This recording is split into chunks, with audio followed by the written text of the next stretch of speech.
વિદ્યાર્થી મિત્રો, અહીંયા આપણે આ વિડીયોની અંદર બે પ્રશ્નોની ચર્ચા કરીશું.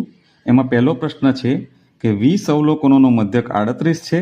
જો દરેક અવલોકનમાં 6 ઉમેરીએ અને તેથી મળતા દરેક પરિણામને 4 વડે ભાગીએ તો આમ કરવાથી મળતા અવલોકનોનો મધ્યક ખાલી જગ્યા થાય.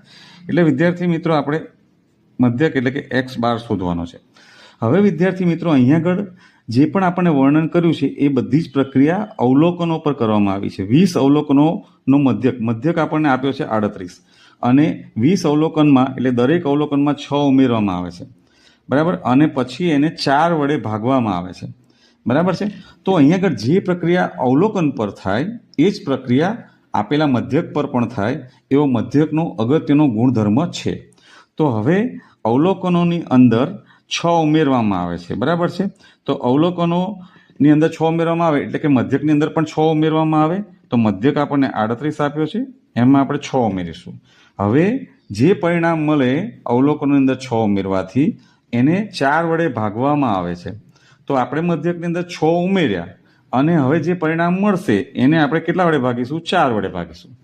તો આપણો જવાબ આવશે 38 + 6 એટલે કેટલા થશે? 44 અને છેદમાં 4 તો છે જ.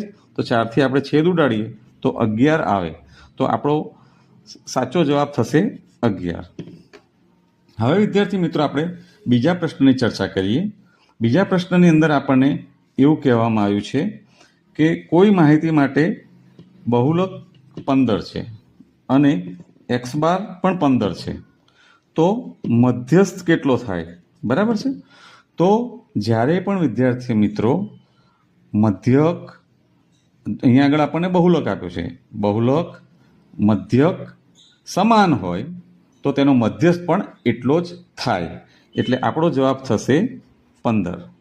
આ ખૂબ જ અગત્યનો MCQ છે વિદ્યાર્થી મિત્રો કે જ્યારે આપણને મધ્યક, મધ્યસ્થ અને બહુલક ત્રણમાંથી કોઈ પણ બેની વેલ્યુ આપી હોય અને એ બંનેની વેલ્યુ સરખી હોય અને આપણને ત્રીજાનો જવાબ શોધવાનો કીધો હોય તો બંનેની જે સરખી વેલ્યુ છે એટલો જ ત્રીજાનો જવાબ આવે.